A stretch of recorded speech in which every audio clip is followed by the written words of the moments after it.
Morning সবাইকে। বাইরে কতটা রোদ সবাই দেখতেই পেলে, প্রচুর গরম আজকে। তো সবাই কি করছো?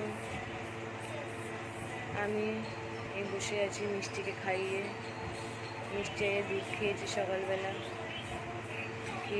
খাইয়ে বসে আছি। এই মিষ্টি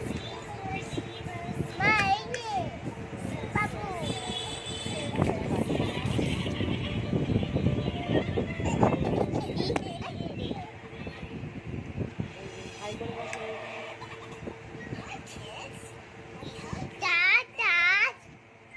সবাই কি করছো আমাকে কমেন্টে বলো। টাটা বাই বাই সবাইকে, সবাইকে গুড মর্নিং।